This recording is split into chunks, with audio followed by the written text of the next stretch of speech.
Bien, toujours dans la séquence angle particulier, nous allons maintenant étudier dans un paragraphe numéro 2 la notion d'angle supplémentaire.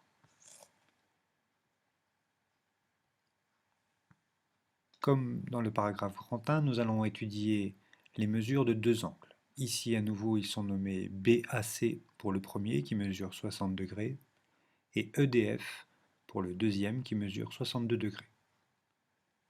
Nous allons à nouveau nous intéresser à la somme des mesures de ces deux angles.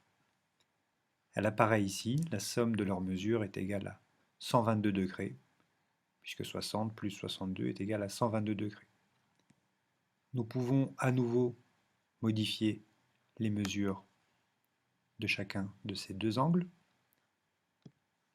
Dans le paragraphe grand 1, nous avons étudié la notion d'angle complémentaire, où l'on a vu que deux angles sont complémentaires si la somme de leurs mesures est égale à 90 degrés. Nous allons dans cette deuxième partie étudier, comme on l'a vu, la notion d'angle supplémentaire.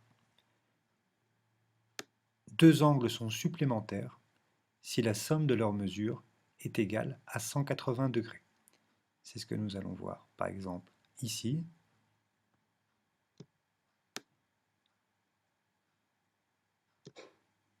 Nous avons face à nous deux angles supplémentaires, puisque la somme de leurs mesures est égale à 180 degrés.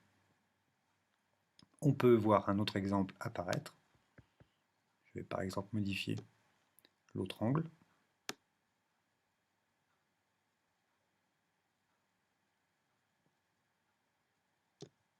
Voilà. Nous avons un angle BAC qui mesure 113 degrés, un angle EDF qui mesure 67 degrés. La somme de leurs mesures est égale à 180 degrés. Nous dirons donc que ces deux angles sont supplémentaires. En définition, nous pouvons donc ici voir la chose suivante. Définition, deux angles supplémentaires.